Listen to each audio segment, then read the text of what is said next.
नमस्ते दोस्तों, कृपया मेरे चैनल को लाइक एंड सब्सक्राइब करिए। मेरी मैं दर्शन से सौहार्दिक यात्रा मेरी बहुत पसंदीदा बुक है जो मैंने लिखी है।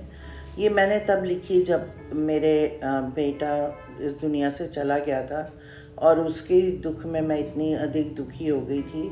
और जो मेरे को समझ में आया, जो दर्शन मुझे समझ में आया, उसी को मैंने इस किताब में डाला है। अपने होने का एहसास ना होने से हुआ, खुद से मिला किसी के खोने से हुआ। जिंदगी की ये सच्चाई कि मृत्यु किसी को कहीं कभी भी आ सकती है। जब तक मैं इसको समझती, मुझको मेरे अपने ही बेटे की मृत्यु की सूचना मिली। वो बहुत कम उम्र में इस दुनिया से चला गया था। हमारे ऊपर दुखों का पहाड़ टूट गया था। इसकी हमने कभी कल्पना भी नहीं की थी जो हमारे साथ हो गया था। हम तो हतप्रभ रह गए थे और अभी भी हतप्रभ ही हैं। अपने बेटे से जुदा होना इतना बड़ा कष्ट था जिसका हम किसी तरह भी सहन नहीं कर पा रहे थे। शायद ये संसार का सबसे बड़ा कष्ट होता है माँ बाप के लिए। कभी लगता था कि हम अपने जीवन को ख़त्म कर दें या इस दुनिया को आग लगा दें। कभी कभी तो रोने का भी बहुत मन करता था। कभी अपने से 1000 प्रश्न पूछने का मन करता था कि मेरे ही साथ ऐसा क्यों हुआ, मेरा बेटा ही क्यों, मुझको ही क्यों भगवान ने मुझे चुना। और जब मुझे कुछ जब खुद रो कर और अपनी ज़िंदगी का कोई आंसर नहीं मिला, तब मैंने दर्शन का सहारा लिया और मैंने दर्शन की तरफ मेरी उत्कंठा बढ़ने लगी। और ये बात तो मुझको समझ में आ गई थी कि होइए सोई जो राम रच राखा, जो करी तर्क बढ़ावे साखा। एक मौत ने ज़िंदगी से पूछा कि हर कोई तुमसे प्यार क्यों करता है और मुझसे नफ़रत क्यों। ज़िंदगी ने जवाब दिया, मैं एक खूबसूरत झूठ हूँ और तुम एक दर्दनाक सत्य हो। आखिर ज़िंदगी और मौत और ये सब क्या है? ये एक आदमी मरता क्यों है, मरता है तो मर के जाता क्यों है, कहाँ है, और मर के एक बार चला गया तो फिर वो कभी वापस नहीं आता है, हम उसको क्यों नहीं देख सकते हैं। ये सारी बातें एक किसी भी इंसान को जो है वो दार्शनिक बनाने के लिए बहुत काफ़ी होती हैं। पर दर्शन जो है वो कब हमारी ज़िंदगी में आया? दर्शन माने एक्चुअल में देखा जाए तो देखना होता है, और सब अपनी ज़िंदगी को अपने अपने नज़रिए से देखते हैं। कुछ लोग सेवा, त्याग और प्रेम की भावना लेकर ज़िंदगी जीते हैं और कुछ ज़िंदगी ना मिलेगी दोबारा, खाओ पियो और मस्त रहो की मानसिकता लेकर जीते हैं। सच ये है कि जिस पृथ्वी पर हम लोग अब रहते हैं वो पृथ्वी करोड़ों साल से बन रही थी। एक कोशीय जीव से मत्स्य, कूर्म, वामन, परशुराम, राम, कृष्ण, महावीर, बुद्ध और काल्की तक लगभग 4 अरब वर्ष के विकास क्रम के पार करने के बाद मानव ये वर्तमान स्वरूप में आया है। पेट भरने के लिए जंगली जानवरों का शिकार करना एवं घुमंकड़ की जिंदगी व्यतीत करने से थक कर मानव कुछ पशुओं को पालकर खेती करने की ओर प्रेरित हुआ एवं जीवन को स्थायित्व प्राप्त हुआ। तब लोगों के दिमाग में धन, मुद्रा, स्वामित्व, अधिकार, संचय और परिवार में रहने की भावना उत्पन्न हुई। जब मानव मस्तिष्क पहले से ज़्यादा विकसित हो गया था, शर्म, क्रोध, मोह, एक दूसरे के प्रति ईर्ष्या एवं आकर्षण पनपने लगा था। जब हमारी ज़िंदगी की सारी बुनियादी ज़रूरतें जैसे रोटी, कपड़ा और मकान आदि पूरी होने लगी, तब दर्शन की बात दिमाग में आनी शुरू हुई। हमारे पूर्वजों ने कुछ नियम बनाने शुरू किए जिससे समाज को नियंत्रित और व्यवस्थित किया जा सके। हमारे पूर्वज को उस सुप्रीम शक्ति का एहसास होने लगा तथा उनको प्रकृति की शक्ति का भी एहसास हुआ। प्रकृति की शक्ति और सुप्रीम सत्ता को जानने का और उसको समझने का प्रयास शुरू हुआ। यहीं से दर्शन शास्त्र का उदय हुआ। अपनी पांचों इंद्रियों से जो सुख हम भोगते हैं उससे जब पूर्ण संतुष्टि नहीं मिलती, जिंदगी बेमानी हो जाती है, जिंदगी का कोई निष्कर्ष नहीं निकलता, तब वो अवस्था मानव को बेचैन कर देती है। तब हम परेशान हो जाते हैं और सही राह को ढूंढने में लग जाते हैं और इंद्रियों से परे देखने की कोशिश करने लगते हैं। वहीं से जीवन दर्शन का उदय होता है। हम क्या हैं, ये प्रकृति क्या है, ईश्वर क्या है, जानने की उत्कंठा बढ़ती जाती है। मन बहुत अधीर हो जाता है। तब जो विचार पनपते हैं उसको तर्क के स्तर पे खरे नहीं उतारा जा सकता, वही विचार दर्शन बन जाते हैं। दर्शन अंग्रेजी भाषा के फिलॉसफी शब्द का रूपांतर है। इस शब्द की उत्पत्ति ग्रीक के दो शब्दों फिलॉसफी तथा सोफिया से हुई है। फिलो का अर्थ है प्रेम अथवा अनुराग और सोफी का अर्थ है ज्ञान। इस प्रकार फिलॉसफी का शाब्दिक अर्थ है अनुराग का ज्ञान अथवा प्रेम का ज्ञान। ऐसे देखा जाए तो हर वो व्यक्ति जिसको अपने को जानने की जिज्ञासा हो वो दर्शन शास्त्री है, क्योंकि ज़िंदगी में सबसे ज़्यादा हम अपने से प्रेम करते हैं और अपने प्रति अनुराग रखते हैं। हमको सबसे ज़्यादा अपने को जानने की उत्कंठा होती है। दर्शन के कुछ अनसुलझे रहस्य हैं, जैसे हम क्यों पैदा हुए, जैसे हम मरकर कहाँ जाएंगे, हमको कौन लेने आता है, हमको क्यों मरना पड़ता है, स्वर्ग नर्क क्या है, ये होता भी है या नहीं है। ये सब बातें हमको दिन रात उद्वेलित करती रही हैं। ज़िंदगी और मौत के बारे में सब लोग जानते तो हैं पर मानते कुछ नहीं हैं। कुछ लोग अपनी ज़िंदगी ऐसे जीते हैं कि कभी मरेंगे नहीं। इस विचार के साथ वो कर जाते हैं जो नहीं करना चाहिए। ये इसलिए हम कह पाते हैं क्योंकि ज़्यादातर ज़िंदगी लंबी होती हैं। हमको कर्म करने की स्वतंत्रता होती है। कौन सोचे कि हमको मरना है, हमको तो मरना ही नहीं है। हम यही सोचते हैं जब कोई हादसा होता है या घर में कोई अनहोनी होती है तब हमारे अंदर जो है वो शमशान वैराग्य जागृत होता है और वो थोड़ी देर के लिए रहता है और एक दो दिन के बाद वो भी ख़त्म हो जाता है। ये भी सच है कि किसी को मरने के बाद आके किसी ने बताया भी नहीं कि वहाँ पे कितनी यातना सहन करनी पड़ी या किसी ने स्वर्ग में बहुत आनंद को उठाया। सब कुछ सुना सुना है, इसलिए खाओ पियो मस्त रहो। क्या किसने दूसरी दुनिया को देखा है? ज़्यादातर लोग यही सोचते हैं, इसी दर्शन को अपनाते हैं। पश्चिमी सभ्यता तो इसी दर्शन पर चलती है। हमको जब अपनी बेटी की मृत्यु के दुख से गुजरना पड़ा तब मेरे दिमाग में भी बहुत सारे प्रश्न आते थे। मेरे बेटे को कहाँ ले गए होंगे, वो कैसा होगा, हम लोग को वो भूल गया होगा क्या, वो भी हम लोगों को याद करता होगा, उसको तकलीफ़ तो नहीं हुई थी जब वो इस दुनिया से गया, इत्यादि इत्यादि। जब वो छोटा था मुझसे पूछे बिना कहीं भी नहीं जाता था और वो दुनिया छोड़कर चला गया मुझसे बिना पूछे। ये सब बातें मुझको परेशान कर रही थी। मेरा मन करता था कि मैं उसको खूब डांटूं, तुम इतने निर्मोही कैसे हो सकते हो, तुम हमारे साथ ऐसा तुमने क्यों किया, पर वो मुझको छूने और ना देखने को मिला। हमने अपनी इसी उलझन को दूर करने के लिए ही दर्शन का सहारा लिया। बहुत सारी किताबें पढ़ी, उसको समझने की कोशिश की। कभी कभी तो मैं बहुत उलझ जाती थी। तब मैंने ये तय किया कि अपनी समस्या को अपने आप सुलझाने की कोशिश करती हूँ। मैंने अपने आप को दुख के पिंजरे से निकाल करके अपने मन के पंछी को खोलना शुरू किया। मैं उन औरतों से भी मिली जिन्होंने अपने प्यारों को खोया था। उनसे मिलकर मुझको ऐसा लगा मैं नहीं हूँ अकेले इस दुनिया में, और भी बहुत हैं जिन्होंने इस दुख को झेला है। हमने उनके अनुभव को सुना और समझा। कई लोगों ने तो बहुत मुश्किल से अपने आप को इसमें से निकाला था। एक महिला ऐसी थी जो अपने पुत्र के जाने के बाद 2 साल तक चारपाई से उठी नहीं थी। अंत में उसको उठना ही पड़ा। तो मुझको ये समझ में आया कि उठना तो होगा ही, तो फिर जल्दी उठो, नहीं तो दुख के बवंडर में फंस जाएंगे। और मैं उठ पड़ी।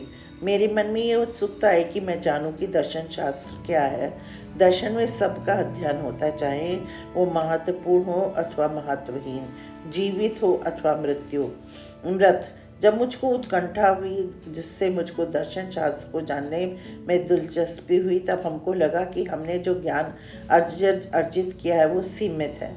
असीमित ज्ञान को सीमा के परे ही देखा जा सकता है। जो ज्ञान शरीर सीमा से परे है, जो ज्ञान अनुभव से परे है, जैसे भगवान और मोक्ष, जिसको सिर्फ महसूस कर सकते हैं, जिसको वैज्ञानिक रूप से प्रमाणित नहीं कर सकते हैं। जैसे लोग ये कहते हैं कि मरने के बाद शरीर नहीं दिखता है पर आत्मा यहीं रहती है।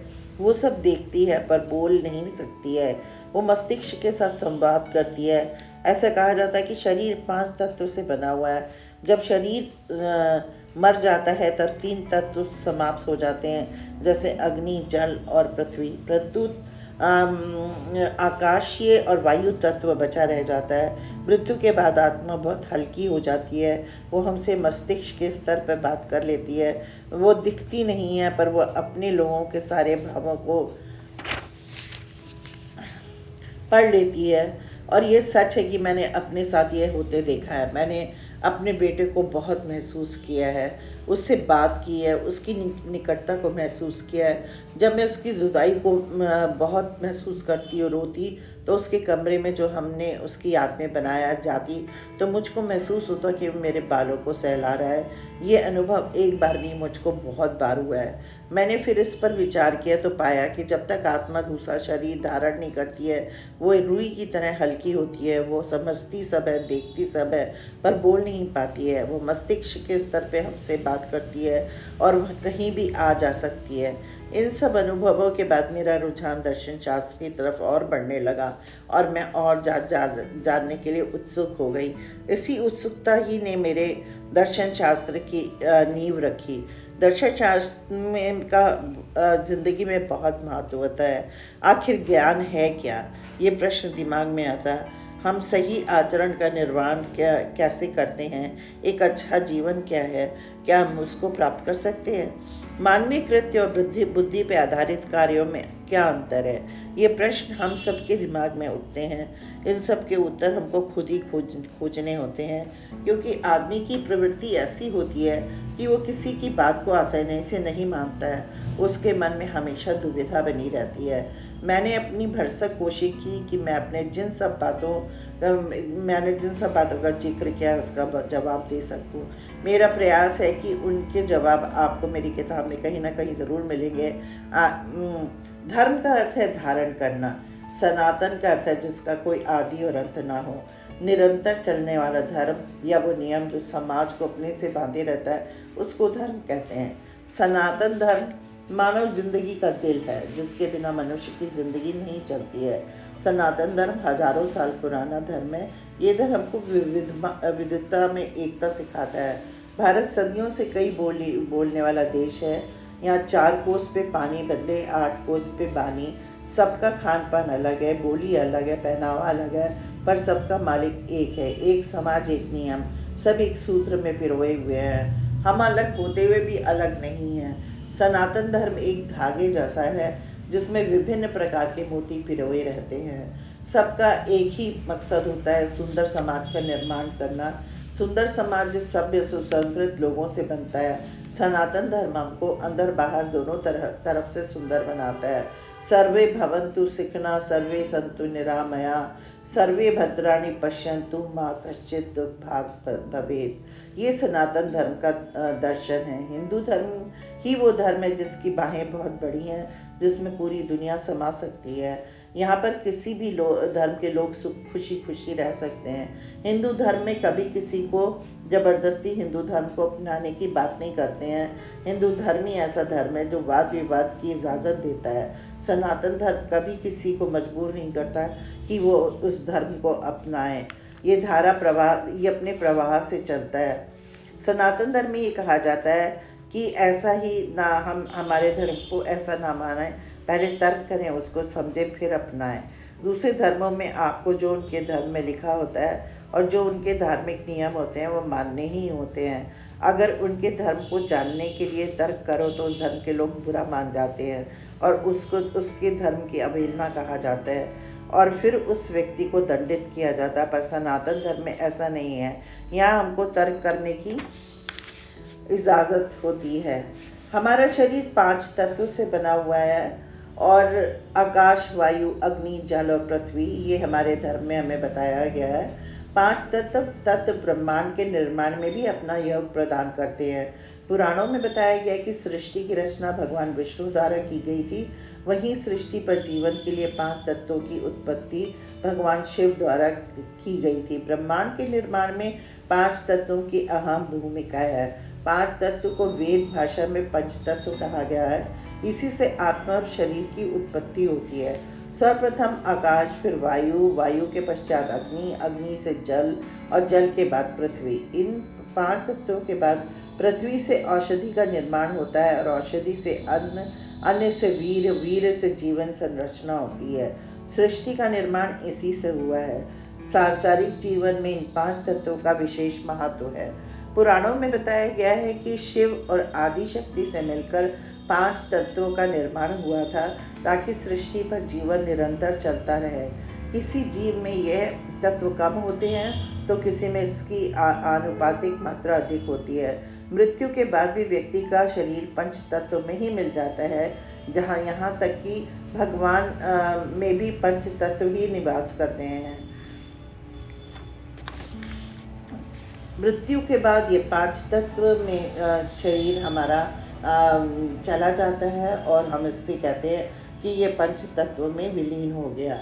प्रकृति के भी 5 तत्वों का कुछ महत्व होता है। योग हमें सिखाता है कि हम जिस चीज़ के साथ रहते हैं, जिसका उपयोग करते हैं, वो सब प्रकृति है। 5 तत्व प्रकृति के हैं। हमारा अंतिम स्रोत प्रकृति है और प्रकृति के बिना हम अस्तित्व में नहीं रह सकते हैं। इसे देखने का एक और तरीका यह है कि प्रकृति हमारे भीतर मौजूद है। हमारे भीतर मौजूद अलग अलग खाद्य पदार्थ, व्यायाम, दिनचर्या, क्रियाओं जो प्रत्येक तत्व के साथ अच्छी तरह से काम करती हैं, जबकि कुछ पहलू किसी तत्व को बढ़ा भी सकते हैं। हम धरती से मिलने वाले भोजन का सेवन करते हैं और अंततः हमारा शरीर उसी धरती पर वापस लौट जाता है जहाँ से हम आए थे। अग्नि हमारी ऊर्जा को नियंत्रित करती है। यह हमारे सिस्टम में चाय पचाए और रासायनिक प्रक्रियाओं में एक अभिन्न भूमिका निभाती है। दिलचस्प बात यह है कि हमारे कुल शरीर द्रव्यमान का लगभग 60% हिस्सा पानी से बनता है। 12 पृथ्वी, 6 वायु और 4 अग्नि और बाकी अंतरिक्ष है। हालांकि यह संरचना कई कारकों के कारण बदल सकती है, जिससे एक तत्व की अधिकता या कमी हो सकती है, जिससे असंतुलन पैदा होता है। वायु शरीर की हर कोशिका को ऑक्सीजन प्रदान करती है। अंतरिक्ष सभी तत्वों को आपस में जुड़ने और हमारे सिस्टम और अंगों को उनके कर्तव्यों को पूरा करने के लिए संभव बनाता है। पंच तत्व एक वैज्ञानिक सिद्धांत है जो बताता है कि ब्रह्मांड में हर चीज, हर छोटे परमाणु से लेकर सबसे बड़े जानवर तक 5 तत्वों का एक संयोजन होता है। जैसे कि ऊपर वर्णित आयुर्वेदिक, जिसमें प्रत्येक तत्व अलग अलग कार्यों के लिए जिम्मेदार होता है, ये चीनी चिकित्सा में भी एक लोकप्रिय सिद्धांत है। जिंदगी के साथ साथ 4 तत्व तो मिट जाते हैं, केवल आकाश तत्व रह जाता है और आकाश तत्व की साधना के लिए मोक्ष जरूरी होता है। मृत्यु के बाद आकाश तत्व बाकी रह जाता है। आत्मा 14 दिन तक किसी धरती पर रहती है। वो अपने समय का इंतज़ार करती है। ये रुई की तरह हल्की हो जाती है। इसके अंदर आकाशीय तत्व बचा रहता है जिसमें सारी भावनाएं बंधी रहती हैं। वो सब महसूस कर सकती हैं। कई बार लोगों को मृत्यु के बाद बहुत सारी सच्ची बातों का पता चलता है, तब उसकी मानसिक स्थिति अजब हो जाती है। ऐसा अभी तक जितने लोगों के बारे में पता चला है, सभी ने यही बताया है। धर्म में 5 तत्वों की अधिकता होती है। धर्म के भी 5 तत्व हैं: भगवान की शक्ति, प्रकृति, काल, कर्म, आत्मा। प्रत्येक धर्म इन 5 तत्वों को अपने धर्म में रखता है। जैसे प्रकृति को सब लोग मानते हैं,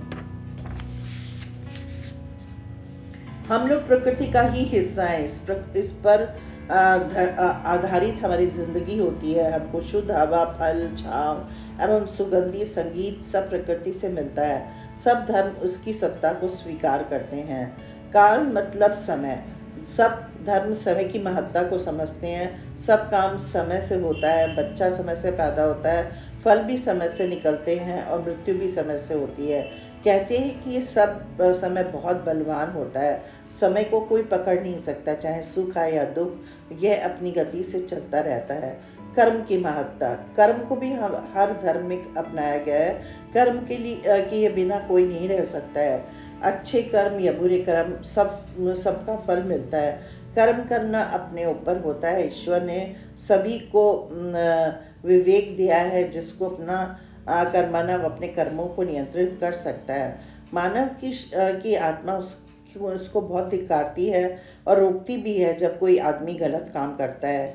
इस बात को सभी धर्म मानते हैं। आत्मा आत्मा को सभी धर्म अलग नाम से पुकारते हैं। कोई रूह, कोई स्पिरिट कहते हैं, चाइनीज इसको ची कहते हैं। इसका संबंध इंसान की ज़िंदगी से होता है।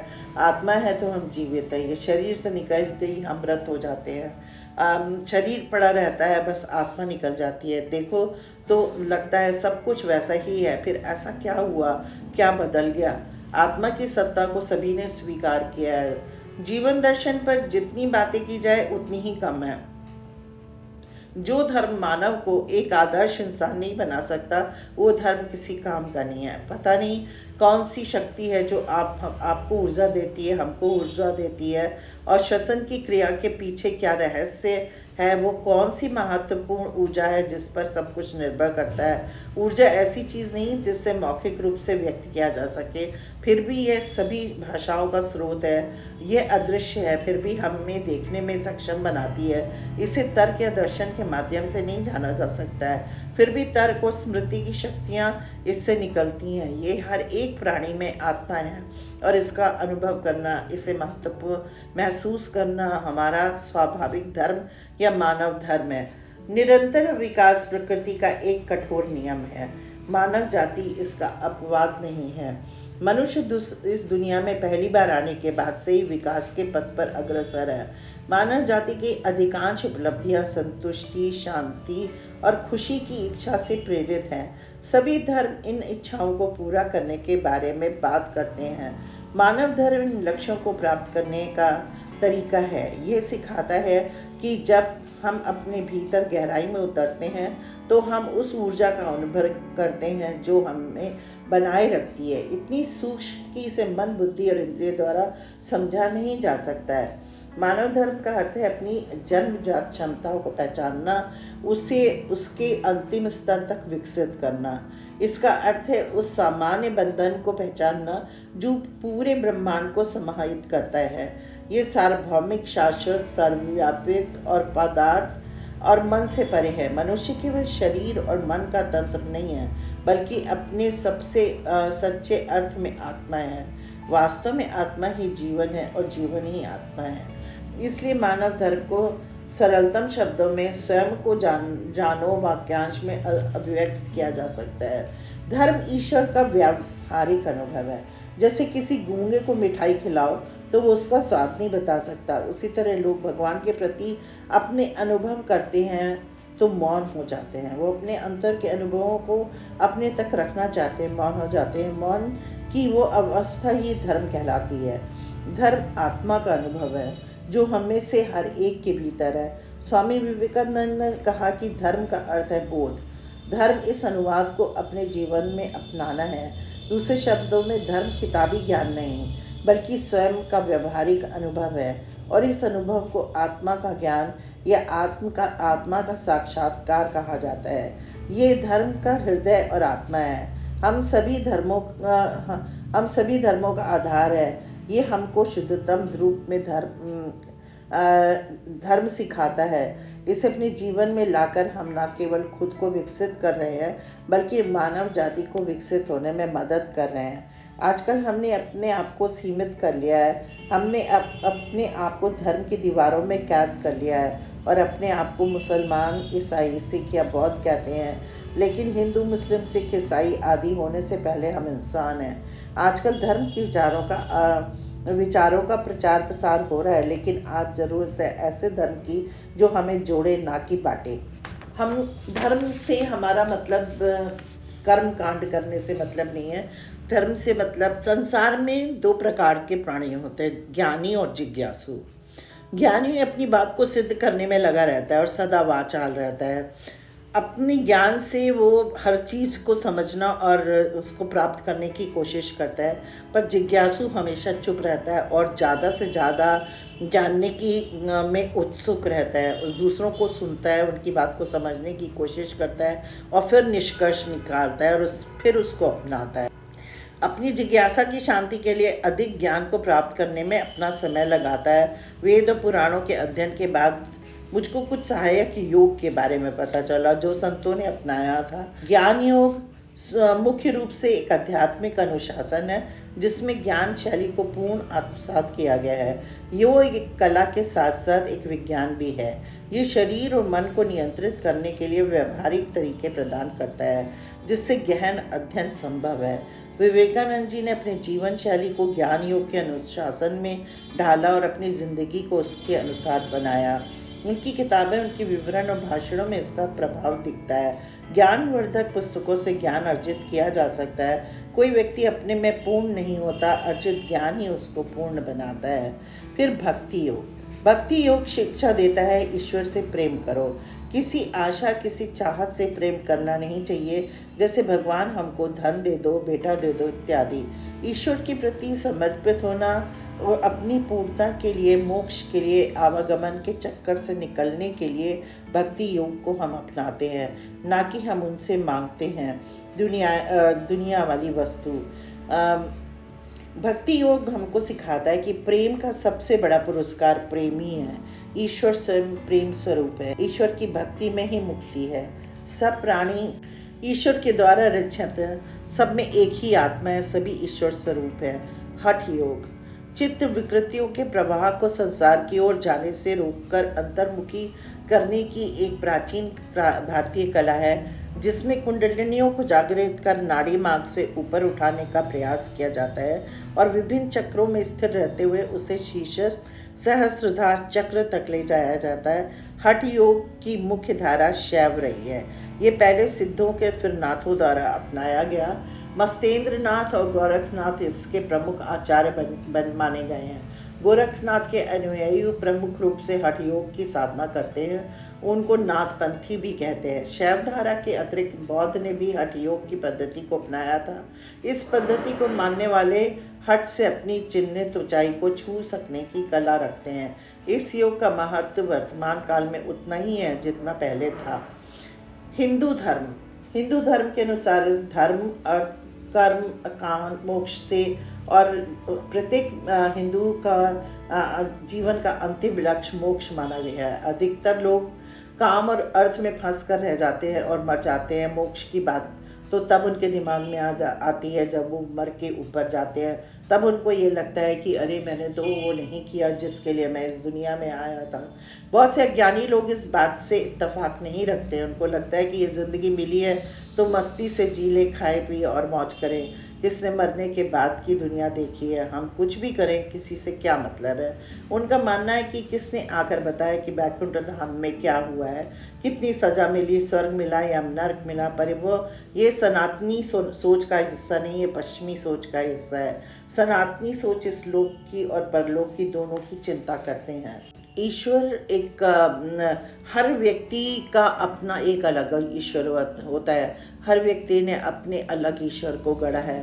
किसी ने उसको बेटे के रूप में, तो किसी ने पत्नी के रूप में, तो किसी ने पति के रूप में, तो किसी ने पत्थर में ईश्वर को देखा, किसी ने मूर्ति में ईश्वर को देखा। जहाँ पे जिसको जिस चीज़ में उसको अपनी संतुष्टि मिली उसने ईश्वर। तो ईश्वर कोई ऐसी सत्ता नहीं है जो एक शाश्वत हो। ईश्वर की सत्ता शाश्वत है, पर ईश्वर के स्वरूप शाश्वत नहीं है। हम अपनी सुविधा से, अपनी इच्छा से ईश्वर को गढ़ सकते हैं। कोई परमपिता परमात्मा के रूप में देखता है, कोई माता पिता के रूप में ईश्वर को देखता है, कोई हाथी के रूप में ईश्वर को देखते हैं। जैसे गणेश जी को हम ईश्वर के रूप में देखते हैं, तो हम ईश्वर को हम जो है वो बहुत सारे रूप में देखते हैं। पर वास्तव में ईश्वर है क्या? ईश्वर जो है वो एक आजन्मा, असीम, जिसका कोई नाम ना हो, जिसका कोई स्वरूप ना हो, और जो सबके लिए हो, जो हर जगह हो, जो हमारी हर के लिए हर की मुश्किलों को दूर करने वाला हो। और एक ईश्वर के प्रति मेरी जो कल्पना है वो ईश्वर की ऐसी है कि ईश्वर जो है माता पिता के समान है। जैसे जब बच्चे छोटे होते हैं तो माता पिता उनको बहुत प्यार करते हैं, और जब बच्चे धीरे धीरे बड़े होने लगते हैं तो माता पिता उनको कहते हैं कि बेटा अब तुमको बाहर जाओ, खेलो, लोगों के बीच में जाओ और उनके साथ में खेलना कूदना, पर जाके देखो लड़ाई मत करना और कभी भी किसी के साथ में बुरा व्यवहार मत करना। अगर तुम लड़ोगे और अगर तुम चोट खाओगे तो फिर तुमको उस चोट को खुद सहना पड़ेगा, उसको सहने के लिए कोई और नहीं आएगा। तो हमको इसी सोच के साथ, इसी सारे नियमों के साथ भगवान हमको इस धरती पे भेजता है। पर आते आते हम 9 महीने माता के गर्भ में रहते हैं और माँ के गर्भ से जब बाहर निकलते हैं तो उसमें से आधी से ज़्यादा बातें हम भूल चुके होते हैं और हम आके इस दुनिया के दलदल में वैसे ही हम फंस जाते हैं और हम बहुत लहूलुहान होकर, बहुत परेशान होकर और कुछ ना कर पाने की सोच रख कर के जब वापस भगवान के पास जाते हैं, अपने परिवार में जाते हैं, तब हमको फिर ये महसूस होता है, ये रियलाइजेशन होता है कि अरे मैंने तो कुछ किया ही नहीं जो मुझे भगवान ने जिस काम के लिए यहाँ पे भेजा था, और मैंने तो अपने लिए इतने सारे कष्ट और इतनी सारी परेशानियाँ अपने ऊपर उठा ली हैं और अब मैं इसको लेकर जा रहा हूँ और अब मेरा क्या तो वो जाता है भगवान के पास, पहुँचता है, बहुत रोता है, बहुत पछताता है, उनसे माफ़ी मांगता है तो भगवान माफ़ तो करते हैं। भगवान परम पिता परमेश्वर है, वो पिता के समान, जैसे पिता बच्चों कितनी भी गलती करें उनको माफ़ कर देते हैं, वैसे भगवान भी हमें माफ़ कर देते हैं। पर वो हमसे ये कहते हैं कि बेटा जो चोट तुमने खाई है वो तो तुमको भुगतनी ही पड़ेगी। अब वो चोट में तुमने कितनी चोट खाई है, कितनी तुम्हारा नुकसान हुआ है, ये तो हमको पता ही होता है जो हमने कर्म किए होते हैं। तो उनके साथ में जब वो भगवान हमको अपनी गोदी में बिठाते हैं और हमको प्यार करते हैं, पर वो हमसे कहते हैं कि बेटा ये तो तुमको भुगतना पड़ेगा। तो उन्हीं कर्मों के अनुसार जो मुझको समझ में आया, उन्हीं कर्मों के हिसाब से हमको स्वर्ग और नर्क भुगतना पड़ता है। हम जो कर्म करके आ रहे होते हैं उनका ही हमको स्वरूप मिलता है कि हमको क्या मिला है। मेरी तो कल्पना में जो मैंने कल्पना की तो स्वर्ग नर्क मुझे बिल्कुल वैसे ही नज़र आया कि जैसे हमारे पिता ने हमको कहा कि बेटा अब जाओ, तुमको उस डॉक्टर को दिखाना पड़ेगा जहाँ पे इन सारी तुम्हारी चीज़ों के कष्टों का इलाज होगा और ये क्या कष्ट तुमने जो किए हैं उनको जो तुम भुगत, तो हमको हमारे कर्मों के अनुसार से लोग मिलते हैं। हम वहाँ पे जाके अपने कर्मों को भुगतते हैं और भुगत के फिर हम जब वापस आते हैं, फिर हम भगवान के पास आते हैं और हम उनसे कहते हैं कि अब की बार मैंने बहुत कष्ट उठाए हैं, अब मैं फिर नहीं उठाना चाहता हूँ। अब मैं कई बार तो ऐसा भी होता है कि हमने ऐसा महसूस किया है और मुझे लगता भी है कि कई रूहें ऐसी होती हैं जो वो धरती पे नहीं आना चाहती हैं, वो वहीं पे रुकना चाहती हैं, पर भगवान फिर उनको कहते हैं क्योंकि भगवान को तो धरती पे भेजना ही है, लोगों को यहाँ पर आके कर्म करने ही हैं और कर्म की महत्ता दुनिया में सबसे ज़्यादा होती है। अगर हम कर्मों को अपने अच्छे से करते हैं तो भगवान के यहाँ भी उनका इतनी खूबसूरती से स्वागत होता है, उनके ऊपर पुष्प वर्षा होती है। जो आत्माएं अपने भगवान के द्वारा दिए गए कर्मों को पूर्ण करके आती हैं तो उनका स्वागत समारोह बिल्कुल वैसा ही होता है जैसे कि हमारे घर में अगर कोई पुत्र या पुत्री अपने माँ बाप की सेवा करके या अपने माँ बाप के कहना मानकर किसी ऊंचे ओहदे पे पहुंच जाता है और जब वो घर में आता है तो जब उसका सम्मान करते हैं माँ बाप, तो उसी तरह से हमारी आत्मा भी होती है। जब हम अपने ईश्वर द्वारा दिए गए शरीर से उनकी उन सभी आकांक्षाओं और अपेक्षाओं पे हम खरे उतरते हैं, तो जब हम अपने घर जाते हैं तो भगवान भी आके हमारा स्वागत करते हैं और हमको हमारे निर्देशित स्थान पे हमको ले जाते हैं। इसके लिए एक बहुत ही अच्छी कहानी मेरी माँ ने मुझे सुनाई थी। जब हम लोग छोटे थे कि एक बूढ़ी माता थी, वो एक गांव में रहती थी। गांव में एक राजा था, वो बहुत क्रूर राजा था। वो लोगों को की सुख सुविधाओं का ज़्यादा ध्यान भी नहीं रखता था। पहले प्याऊ बनाते थे लोग, धर्मशाला बनाते थे लोग, क्योंकि पहले इतनी सुख सुविधाएं नहीं थी रुकने की। तो यात्रियों के लिए पहले जो राजा लोग होते थे वो लोग बनाते थे, और ये इससे लोगों को बहुत सुख मिलता था। पर उसने कभी कोई ऐसा काम नहीं किया था, वो अपने ही में लिप्त रहता था। पर एक बूढ़ी माता थी, वो बहुत लोगों की सेवा करती थी, चाहे वो कोई दुखी इंसान हो या कोई बहुत सुखी इंसान हो या कोई कोढ़ी हो या कोई बीमार हो, वो बिल्कुल विनम्रता से सबकी सेवा करती थी। सब लोग उनको माई माई कहते थे। तो राजा और माई दोनों एक ही दिन इस दुनिया से सिधार गए। तो माई जब ऊपर गई तो उसने देखा कि उसके लिए एक बहुत सुंदर सा महल तैयार है। वो उस महल में रुकी ले जा रहे हैं लोग उसको, और राजा को वो राजा ये यम के दूत जो है मारते हुए, कोड़े बरसाते हुए लेकर जा रहे हैं। तो माई ने कहा कि अरे ये क्या है? तो भगवान ने वहाँ पे बोला कि ये आपके अपने कर्मों का फल है। आपने जो कर्म किए आपने अपने लिए महल बनाया, इन्होंने जो कर्म किए इन्होंने अपने लिए नरक बनाया। तो ये कहानी कहीं मेरे दिमाग में थी। तो जब मेरा बेटे का मृत्यु हुई तो मैं बहुत ज़्यादा परेशान रहती थी, और कई बार रात को नींद नहीं आती थी, कई बार नींद आती थी। एक दिन तो मैं ऐसे ही सो रही थी, बिल्कुल मतलब आधी नींद आधी उठी हुई थी। तो मेरे को लगा कि विश्रुत आया है, और हमको और मेरी बेटी श्रुति, मैं और डैडी और विश्रुत, हम चारों को लेकर विश्रुत लेकर गया मुझको। तो वो एक बहुत सुंदर से कमरे में लेके गया। तो बल्कि मैंने उससे पूछा कि मोनू, तुम हम लोगों को यहाँ पे कहाँ ले आए हो? ये तो बहुत सुंदर सा कमरा है, तुमने कब बना लिया? मुझे तो पता भी नहीं चला। तो कहता है हंसते हंसते, उसने कहा कि अरे आओ तो देखो तो अंदर आके। तो हम चारों जब अंदर गए तो हमने देखा कि कमरा बहुत सुंदर सा सज्जित कमरा है। उसके अंदर कार्विंग का बहुत सारा सामान रखा है, उसके अंदर वाटर फाउंटेन भी है। तो विश्रुत को मैंने बोला कि तुमने ये कमरा कब बना लिया बेटा? हम लोग को तो पता ही नहीं चला। तो वो हंस के कहने लगा अंदर तो आओ। उसने मेरे कंधे पे हाथ रखा हुआ था। वो अक्सर जब भी हम उसके पास जाते थे तो वो मेरे कंधे पे हाथ रख कर ही रास्ते में चलता था। तो मुझे बहुत अच्छी फीलिंग हुई।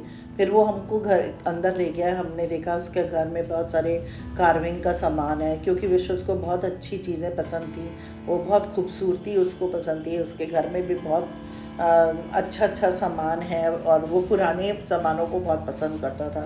तो उसने, मैं विश्रुत और श्रुति तीनों जो है एक पलंग पे लेट गए, और उसमें से वो उठा।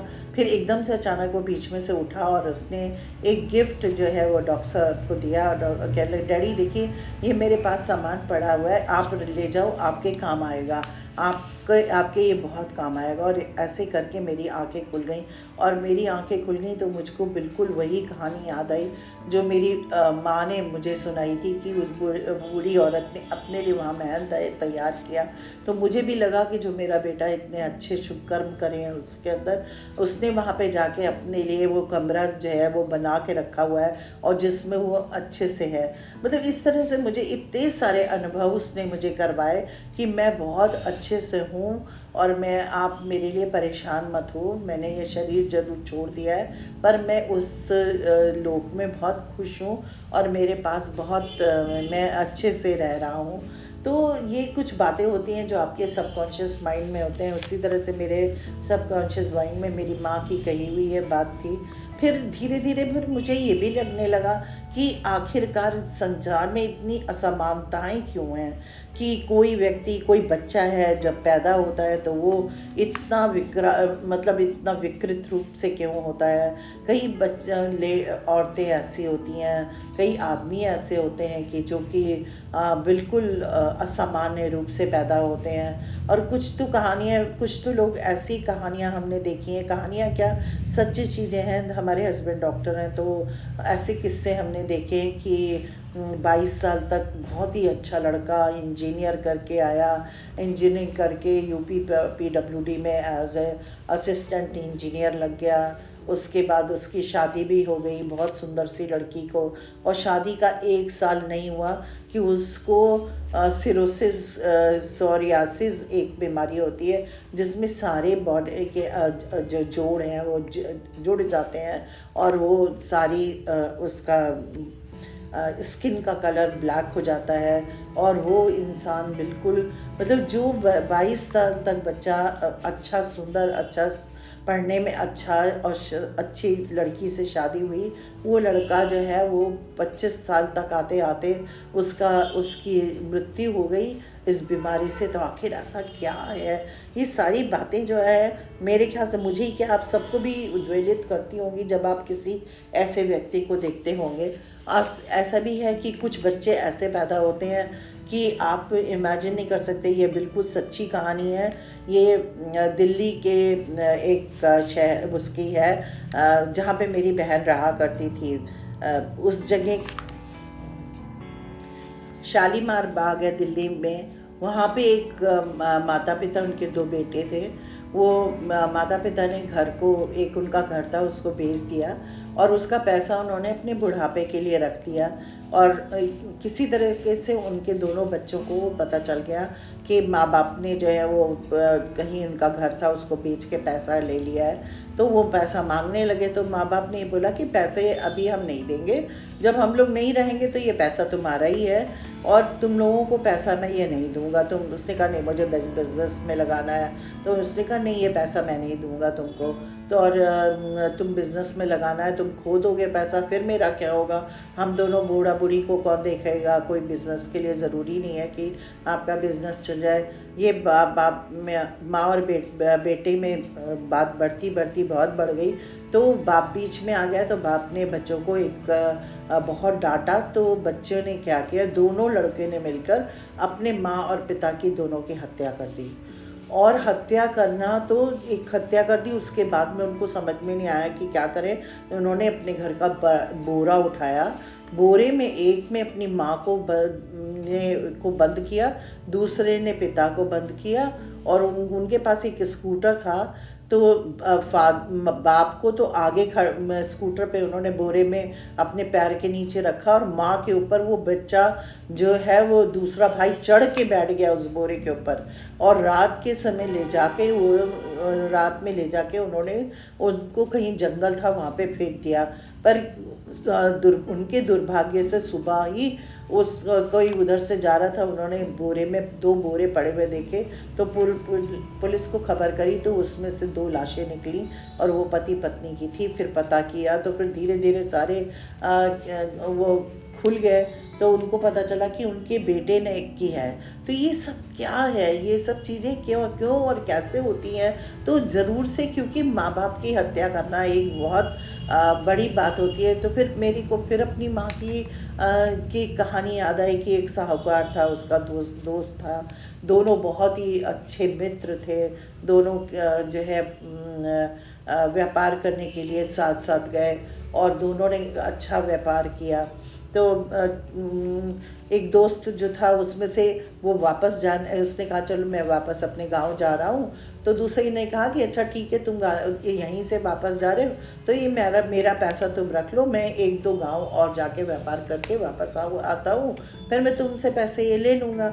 तो उसने कहा कि ठीक है। तो वो दूसरा वाला दोस्त वापस अपने गांव चला गया और पहले वाला दोस्त आगे के गांव में व्यापार करने के लिए लगा गया। तो जो पैसा लेके जिसके दोस्त ने उसको पैसा दिया था, उसको उस पैसे का बहुत लालच आ गया और उसने सोचा कि ये पैसा मैं रख लेता हूँ तो मैं बहुत अमीर हो जाऊँगा, मेरा पैसा और ये पैसा मिलके बहुत पैसा हो जाएगा हमारे पास। तो उसने वो पैसा, जब उसका दोस्त वापस आया उसने कहा कि मुझे मेरा पैसा दे दो। तो उसने कहा कि तुम्हारा पैसा कौन सा है, मेरे पास तुम्हारा कोई पैसा नहीं है। तो उसने जो है उसको, अपने दोस्त को की हत्या कर दी और उसको वहीं पे दबा दिया। थोड़े दिनों के बाद में उनके घर में एक बच्चा पैदा हुआ और वो बच्चा पैदा हुआ तो वो बहुत बीमार रहता था और धीरे धीरे वो बच्चा बड़ा होने लगा।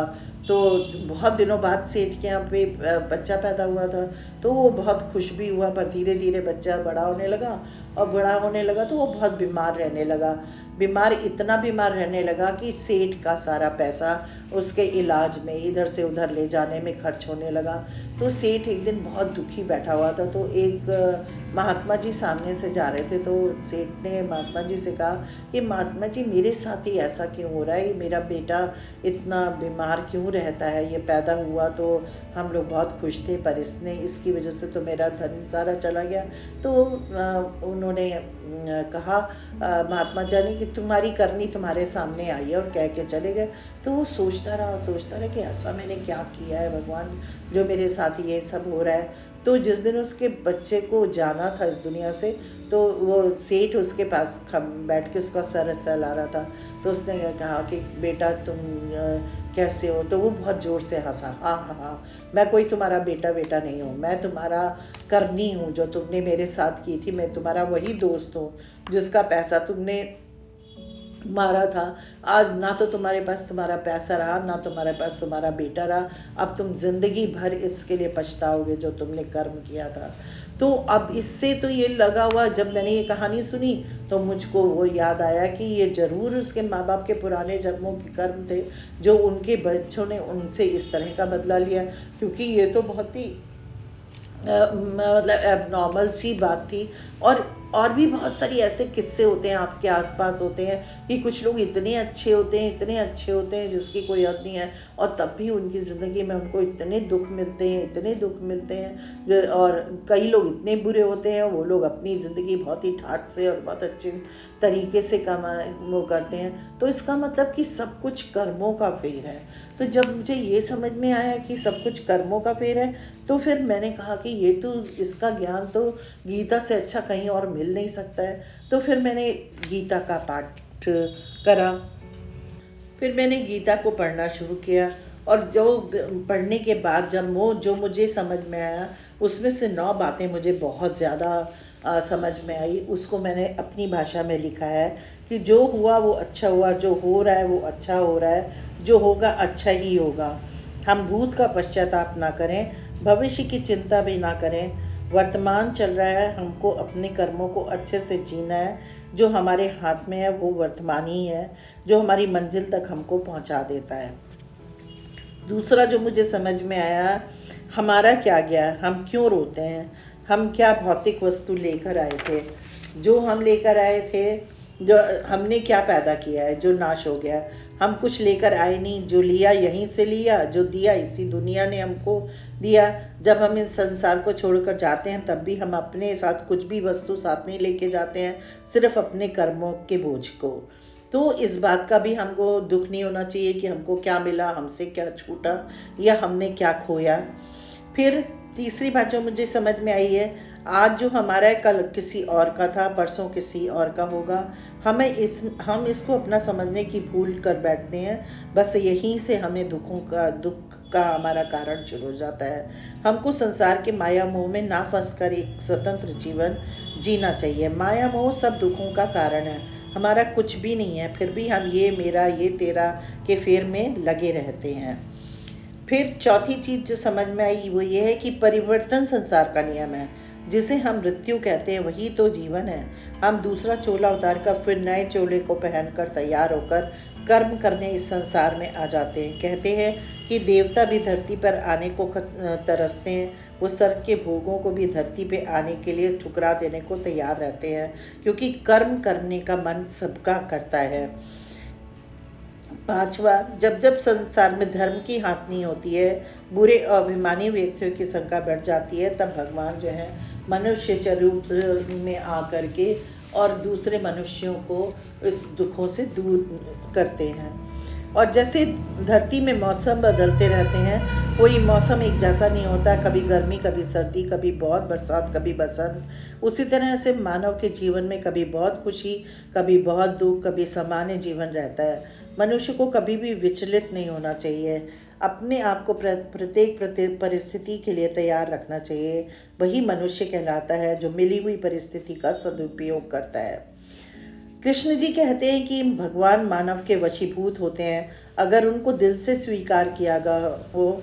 हम इंद्रिय विकार में इतना कैसे फंसे होते हैं कि ईश्वर की सत्ता को भी नकार देते हैं। जब तक मानव मन का दर्पण साफ नहीं होगा तब तक परम पिता के दर्शन नहीं हो सकते हैं। अपने हृदय को मंदिर बनाएं और शरीर को शिवाला, जहाँ ईश्वर का वास हो। तब ईश्वर हमारे करीब होता है और हम उनका दर्शन कर सकते हैं। गीता में लिखा है कि जिस मनुष्य ने कभी विपत्तियां नहीं देखी उसे अपनी ताकत का एहसास कभी नहीं होगा। विपत्तियां हर मनुष्य को अंदर से मजबूत बनाती हैं। प्रशंसा चाहे कितनी भी करो, परंतु अपमान बहुत सोच समझ कर करना चाहिए, क्योंकि अपमान वो उधार है जो अवसर मिलने पर हर व्यक्ति ब्याज के साथ चुकाता है। गीता में ये भी कहा गया है कि वाणी से निकला हुआ अप्रिय वाक्य का घाव तीर के घाव से ज़्यादा गहरा होता है। तीर का घाव तो भर जाता है, पर वाणी से निकले वाक्य का घाव कभी नहीं भरता है। इसलिए बोलने में सावधान रहना चाहिए। सच्चा प्यार, गीता के अनुसार सच्चे प्यार का मतलब है कि जिसमें पाने की इच्छा जुड़ जाती है वो सच्चा प्यार नहीं होता है। जिससे प्यार किया जाए उसके जीवन के सारे दुखों को दूर करने की निस्वार्थ कोशिश की जाए, उसके जीवन में आने वाली विपत्ति को उसके सामने आने से पहले ही खत्म करने की कोशिश की जाए, वही सच्चे प्यार की निशानी है। सच्चा प्यार वो है जो राधा ने कृष्ण से किया। बरसों बरस कृष्ण से को मिली नहीं, उनकी याद में अपने को मिटा दिया। मीरा ने भी किया था सच्चा प्यार, कृष्ण में जाकर समा गई। सब राजपाट छोड़ दिया, नंगे पैर घूमती रहीं, कुछ होश नहीं, बस कृष्ण और उनका प्रेम। कृष्ण के अनुसार जो डर गया वो मर गया। किसी भी कार्य में सफलता प्राप्त करने के लिए अपने भीतर छुपे डर को खत्म करना चाहिए। ये सीख देते हुए कृष्ण ने अर्जुन को कहा था कि हे अर्जुन, तुम निडर होकर युद्ध करो। अगर युद्ध में तुम मारे गए तो भी स्वर्ग मिलेगा, और अगर जीत गए तो धरती पे स्वर्ग का राज्य मिलेगा। इसलिए अपने मन से डर को खत्म कर दो। तो गीता के सार में यही मुझे समझ में आया कि कर्म से बढ़कर इस दुनिया में कोई कुछ नहीं है, और कर्म करते समय बहुत सोच समझ के कर्म करने चाहिए, क्योंकि कर्म एक ऐसी चीज़ है जो कभी आपका पीछा नहीं छोड़ता है। और प्रीति ऐसी करो, प्रभु से प्रीति ऐसी करो कि उसमें आपको कुछ भी ना दिखाई पड़े। जैसे कि एक मूर्तिकार था, वो इतनी खूबसूरत भगवान की मूर्तियाँ बनाया करता था कि उसको देख कर के सारे लोग मंत्र मुग्ध हो जाते थे। एक बार राजा ने उसको बुलाया और पूछा कि तुम जो है इतनी खूबसूरत मूर्तियाँ कैसे बना लेते हो, क्या तुम इसको ड्रा करते हो या क्या करते हो, तुम्हारे को क्या? तो कहता है कि मैं मूर्ति नहीं बनाता हूँ, मेरे भगवान जो हैं इस पत्थर के अंदर होते हैं, मुझे दिख रहे होते हैं, बस मैं उनके आसपास के पत्थरों को हटाता हूँ और मेरे भगवान निकल कर के सामने आ जाते हैं। तो प्रीति हमको इस तरीके से भगवान से करनी चाहिए, और उसमें बहुत सारे तर्क का दर्शन में तर्क का कहीं कोई महत्व नहीं होता है, क्योंकि आप बहुत सारे ऐसे अनुभव होते हैं जिसको आप लोगों को जो है वो शब्दों से बयान नहीं कर सकते हैं। और हमारी जो सारी इंद्रियां जिनसे हम देखते हैं, सुनते हैं, खाते हैं, सबका एक सीमा होता है, वो असीमित नहीं होती है। आँख हमारी जितनी दूर तक देख सकती है उससे भी परे बहुत कुछ देखने के लिए होता है। कान हमारे जहाँ तक सुनते हैं उससे परे भी हम बहुत कुछ सुन सकते हैं। आँखें हमारी देख सकती हैं, आत्मा हमारी बुद्धि जो सोच सकती है उससे परे भी बहुत ऊंचे तक हम सोच सकते हैं। तो इसलिए जो परा है उसको समझने के लिए परा भौतिकी हमको अपने विचारों को लाना पड़ता है। उनके उस स्तर पर पहुंचने के लिए हमको उस तरह के कर्म करने पड़ते हैं, और कर्म जब हम करते हैं तो उसके अंदर हमारे बहुत ज़्यादा तर्क नहीं होता है। लोग कहते हैं कि साधना में क्या होता है, साधना कर रहे हैं आप, साधना में क्या होता है? साधना एक योग है भगवान का, आत्मा और परमात्मा का। उस योग में आपको बहुत सारे ऐसे, उस कर्म में आपको बहुत सारी ऐसे चीज़ें दिखाई पड़ती हैं जिनको कि अगर आप किसी को दूसरे को बताओगे, जिनको भगवान पे विश्वास नहीं है या किसी चीज़ पे विश्वास नहीं है, तो वो उनको ही समझ में नहीं आएगा कि ये क्या है, तो ये क्या बात कर रहा है, ये उसने कुछ उस रोशनी को देखा या उस ईश्वर को महसूस किया, क्या उस परम शक्ति को महसूस किया। क्योंकि जितनी भी किताबें लिखी गई हैं पर आत्मा के ऊपर की आत्मा मर के जब जाती है तो हर ने उस ईश्वरी तत्व को एक बहुत ही खूबसूरत सी लाइट के रूप में देखा है, जो एक जो हमको रिसीव करती है। हर ने बताया कि एक टनल होती है, टनल से हम निकल कर के जाते हैं और हमको जब हम उस टनल के एंड में पहुंचते हैं तो हमको एक बहुत खूबसूरत रोशनी होती है, वो हमारे को रिसीव करती है। और जितने भी लोगों को जो मृत्यु के पास पहुंच करके वापस आ गए हैं, उनके सबके अनुभवों ने हमें ये बताया है कि वास्तव में इस संसार से परे भी एक दुनिया है जो अपनी अलग किस्म की दुनिया है और जिसमें आपके कर्मों का फल आपको मिलता है। और ज़िंदगी में ये भी है कि असीम का वो दुख का भी बहुत प्रभाव होता है। जैसे कि मुझे मेरे बेटे का जब दुख मिला, तब उससे पहले हमारी ज़िंदगी जो थी वो बहुत अच्छी चल रही थी। हमारी ज़िंदगी में कुछ भी उतार चढ़ाव नहीं थे। डॉक्टर साहब बहुत अच्छा कमा रहे थे और बहुत अच्छा सोसाइटी में हमारे परिवार का नाम था। 2 बच्चे हमारे, श्रुति और विश्रुत, बहुत अच्छे पढ़ाई में बच्चे थे। पढ़ाई के साथ साथ वो बहुत स्कूल में अपने जाने माने बच्चे माने जाते थे। विश्रुत का नाम तो पूरे लखनऊ के जितने भी स्कूल्स थे, क्योंकि बहुत पहले एक हमारे लखनऊ में एक क्रॉस रोड्स हुआ करता था जिसमें सारे लखनऊ के बहुत अच्छे स्कूल्स के बच्चे जो थे वो पार्टिसिपेट करते थे। तो उसमें जो बच्चा आउटस्टैंडिंग होता था वो सारे स्कूल्स में जाना माना जाता था। तो विश्रुत का नाम और श्रुति का नाम दो क्रॉस रोड की वजह से काफ़ी स्कूल के बच्चों को पता था। तो हम लोग बहुत अच्छी ज़िंदगी जी रहे थे, हम अपने बच्चों के नाम से जाने जाते थे। और मिस्टर गांधी जो थे सिटी मॉन्टेसरी स्कूल के जो डायरेक्टर जी थे, वो जिन्होंने सिटी मॉन्टेसरी स्कूल को बनाया था, वो विश्रुत को इतना प्यार करते थे, इतना प्यार करते थे। और कई बार उन्होंने हम लोगों से ये तक कहा कि डॉक्टर जैन, मिसेस जैन, विश्रुत जैन तो हमारी अब उपलब्धि है 60 साल के सिटी मॉन्टेसरी स्कूल की। तो ये बात हम लोगों के लिए एक बहुत बड़ी बात थी। तो सब कुछ अच्छा चल रहा था, एकदम से इतना बड़ा दुख हमारी ज़िंदगी में आया।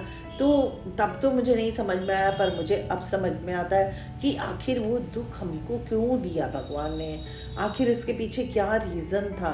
तो फिर जब आप सोचते हो, बहुत गहराई में जाते हो, तो दुख से आपका जीवन बिल्कुल परिवर्तित हो जाता है। एकदम परिवर्तन आ गया मेरी ज़िंदगी में तो बहुत ज़्यादा परिवर्तन आया, क्योंकि मैं जो हूँ बहुत एक साधारण गृहिणी थी। अपना खाना पीना, म्यूज़िक पसंद था तो म्यूज़िक करती थी, और बहुत कुछ हुआ तो लिख लिया, थोड़ा बहुत लिख लिया, पढ़ लिया, और अपना किटी पिटी किया, तो खुश रहते थे।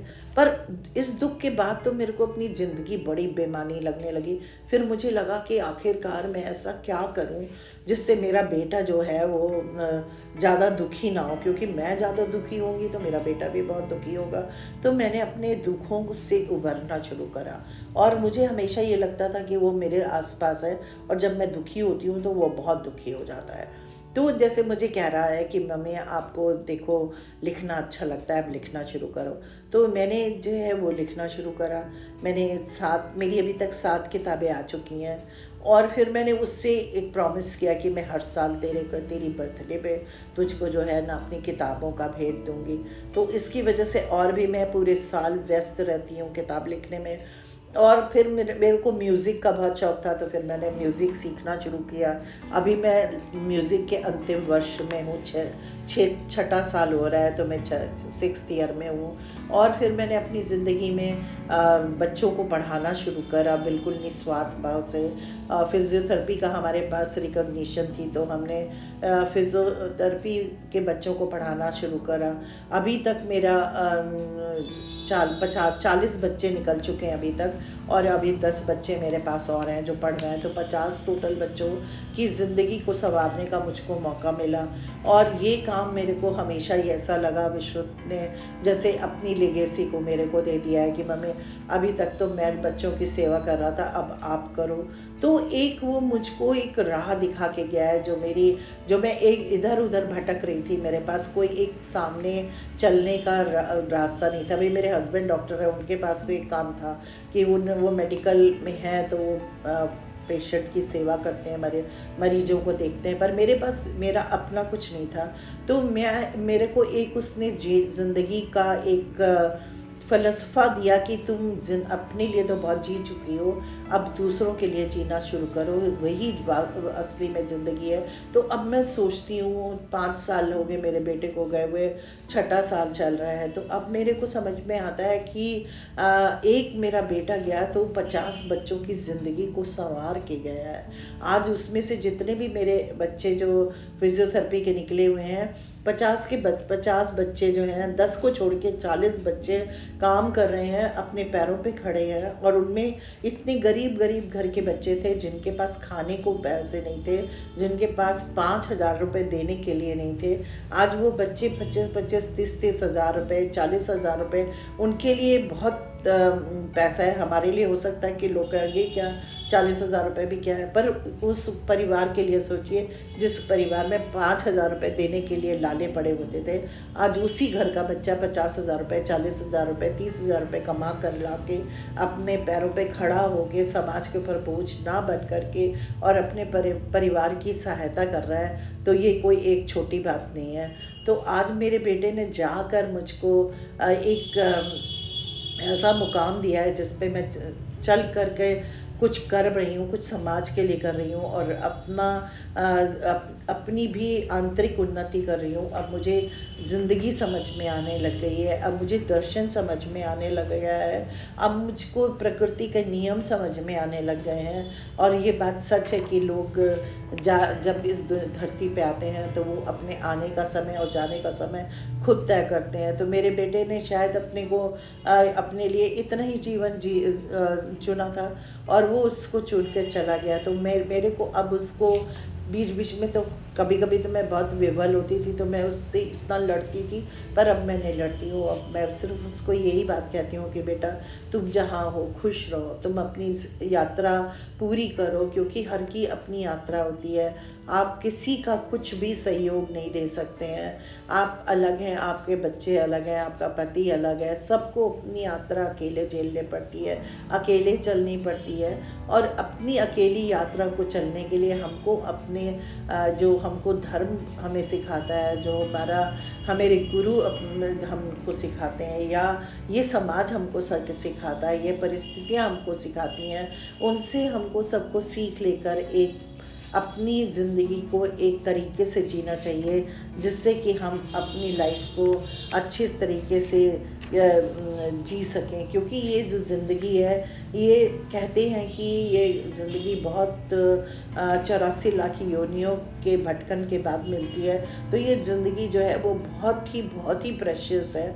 इसको हमें बहुत प्यार से और बहुत अच्छी तरीके से जीना चाहिए, जिससे कि हम अपनी ज़िंदगी को एक स्वरूप दे सकें, एक महत्वपूर्ण रूप दे सकें, जो ज़िंदगी लोगों के लिए एक उदाहरण बने, लोगों के लिए एक शिक्षाप्रद, लोग हमको देख के कुछ सीखने की कोशिश करें।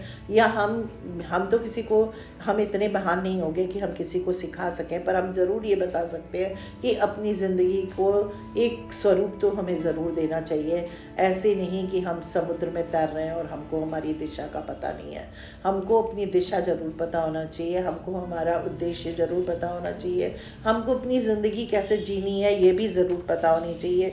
क्योंकि मुझे ये लगता है कि मेरे बेटे को गए हुए 6 साल हो गए, पर अभी भी जब भी हम उसके स्कूल में जाते हैं या कभी भी किसी से मिलते हैं, तो आज तक वो कोई भी उसको भूला नहीं है।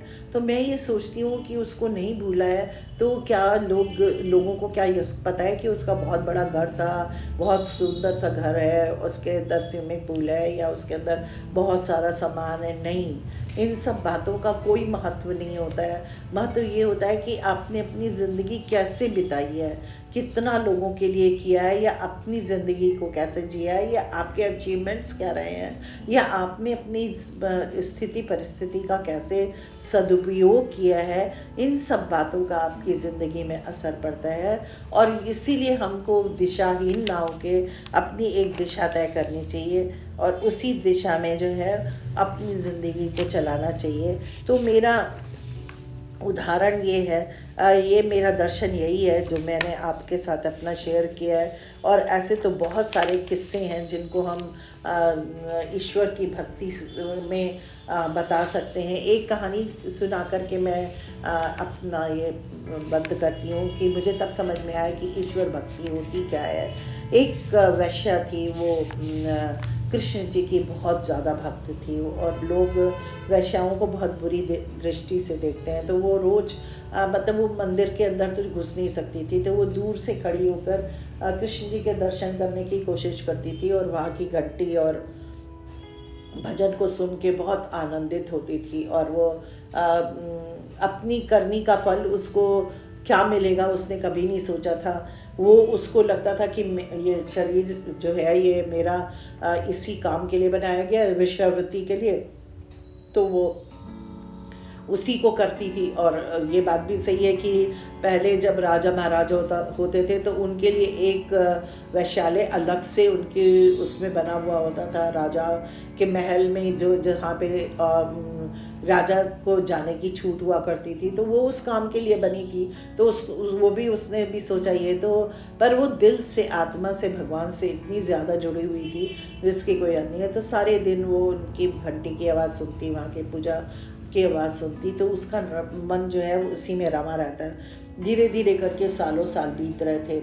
बीते कई सालों के बाद वो हमेशा रोज़ जाती जिस समय भगवान की आरती होती, और दूर से खड़े होकर देखती और उनको देखने का प्रयास करती। तो वहाँ का एक पुजारी था, वो रोज़ देखता था कि वो एक महिला आती है, वो दूर से देखती है और वो उसके पास नहीं आती है दरवाजे के पास। तो उसने उसको एक दिन बुलाया और उससे कहा, तो उसने कहा मैं बहुत गंदी स्त्री हूँ, मैं ये काम करती हूँ, मैं भगवान के मंदिर में नहीं आ सकती हूँ। तो उसने कहा चल ठीक है, तुम मंदिर में मत आओ, तुमको मैं यहाँ तक खड़े होने की इजाज़त देता हूँ। तो उसने मंदिर के थोड़ी दूर तक खड़े होने की इजाज़त दे दी। अब वो रोज़ वहाँ पे खड़े होकर भगवान की मूर्ति को निहारती रहती और उनसे बातें करती रहती। एक दिन उसकी तबीयत बहुत बिगड़ गई, तो वो किसी तरीके से अपने को उठा के रेंगती वांगती आई और वहाँ मंदिर के सामने गिर गई और वो बस ये प्रार्थना करती रही, हे कान्हा मुझे पानी पिला दे, हे कान्हा मुझे पानी पिला दे, हे कान्हा मुझे पानी पिला दे। तो लोग उसको पानी देने के लिए आए, पर उसने किसी के हाथ का पानी नहीं पिया। उसकी आंखें बंद थी, वो हाथ जोड़ के हे कान्हा मुझे पानी पिला दे, हे कान्हा मुझे पानी पिला दे कह रही थी। तो इतने में एक सुंदर सा बालक आया, उसके हाथ में गिलास था, गिलास में पानी था। वो आया, उसने सबको हटाया और उसके मुंह में 2 घूंट पानी के डाले। उसके मुंह पे बहुत सुंदर सी मुस्कुराहट थी उस वेश्या के मुंह पे, और उसको ये दिखाई पड़ रहा था कि कान्हा जो है वो बाल रूप में आया है और उसको पानी पिला रहे हैं। और उसने अपना शरीर छोड़ दिया। और उसके बाद में लोगों को भी यह एहसास हुआ कि ये बालक कोई साधारण बालक नहीं है, ये कान्हा जी जो है इसकी पुकार पे आए हैं। तो इस कहानी से हमको यही शिक्षा मिलती है कि हमारे इस हम शरीर में से हम जो भी कुछ कर रहे हैं वो हमारे कर्म हैं, पर अगर अंदर से निस्वार्थ भाव से हम भगवान का नाम लेते हैं और भगवान की पूजा को करते हैं और निस्वार्थ भाव से उनके चरणों में अपने लौ को लगाते हैं, तो ज़रूर से भगवान हमारे को मिलते भी हैं, हमारे सब कष्टों को दूर भी करते हैं और हमको अपने साथ अपने में मिला भी लेते हैं। नमस्कार। आशा है आपको मेरा दर्शन समझ में आया होगा और आप इसको सुनकर पसंद करेंगे। कृपया मेरे इस चैनल को लाइक एंड सब्सक्राइब ज़रूर करिएगा। Thank you.